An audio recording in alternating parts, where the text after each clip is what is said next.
षड्रिपू आहेत जे की आपल्याला पुढे जाऊ देत नाहीत, हमेशा मागे ओढत राहतात, कुठल्या पण तुमच्या चांगल्या कामामध्ये अडथळे आणत असतात. हे जे षड्रिपू आहेत त्यासाठी हे जे 6 आपले शत्रू आहेत ते निवारण करण्यासाठी आपण स्वामींच्या 6 माळी करतो.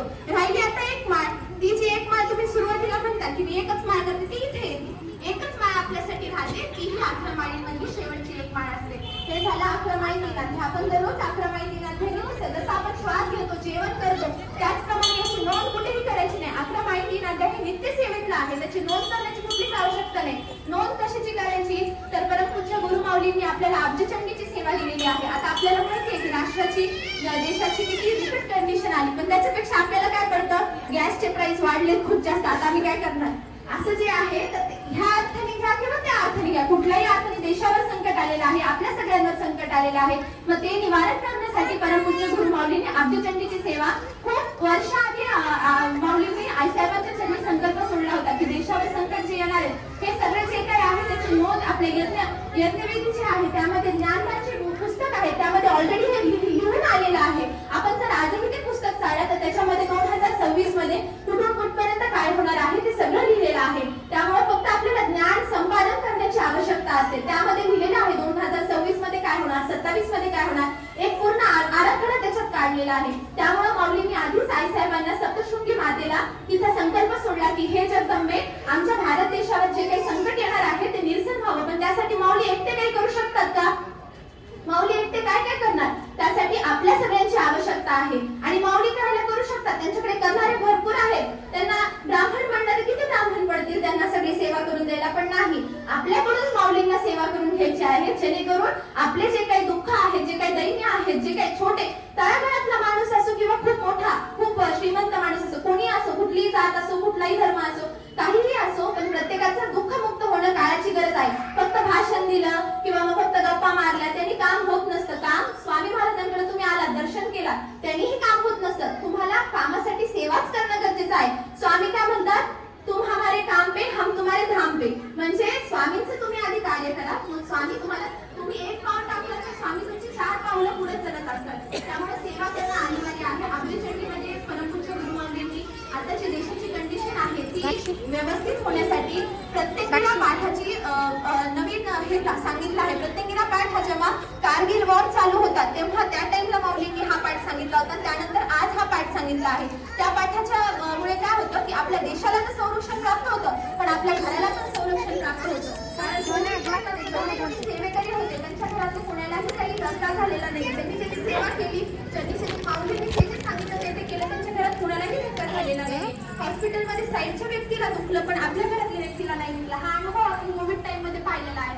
तोच अनुभव माऊलींनी आपल्याला आता प्रत्यंगिरा स्वरूपात दिलेला आहे. प्रत्यंगिरा म्हणजे काय तर हा विशेष मंत्र लावून पाठ आहे. आपण जो देवीचा पाठ करतो तो विशेष मंत्र लावून पाठ असतो, परंतु हा कुठेही दुसरीकडे माझा हा वैयक्तिक प्रश्न आहे म्हणून मी प्रत्यंगिरा करते असं नाही करायचं. तो ज्याच्यासाठी आहे त्याच्यासाठीच करायचा. तो फक्त सामुदायिकरित्या जेव्हा इथे होतो जास्तीत जास्त सामुदायिक सेवेला द्यायचा.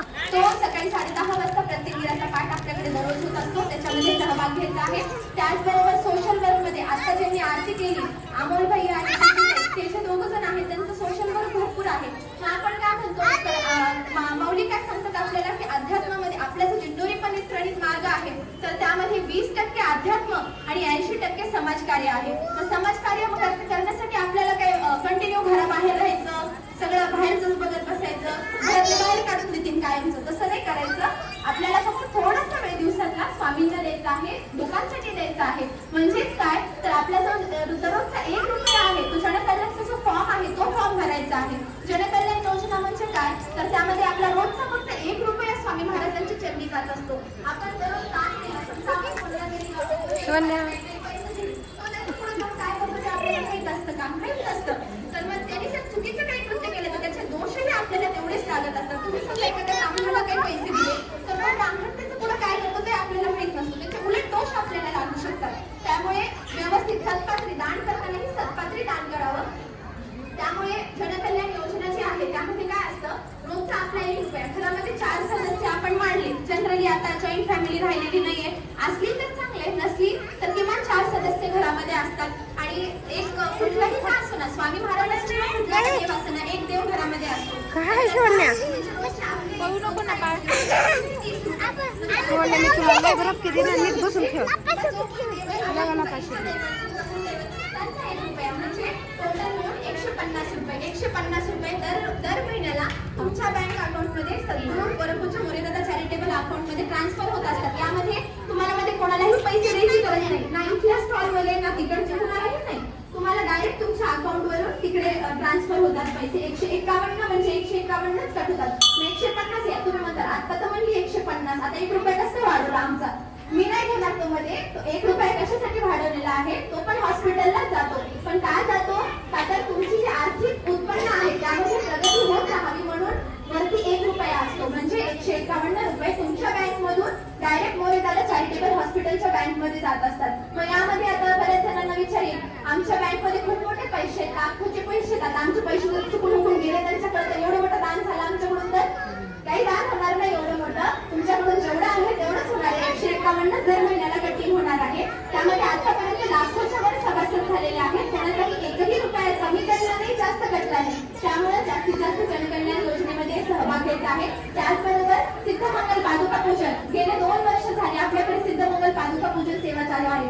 नोव्हेंबर 2024 पासून आपल्याकडे सिद्धमंगल पादुका पूजन केंद्रामध्ये चालू आहे. ती आणखीनही सेवा चालू आहे. किती महत्व आहे. लोकांना पूजा 3 वेळेस असतात का?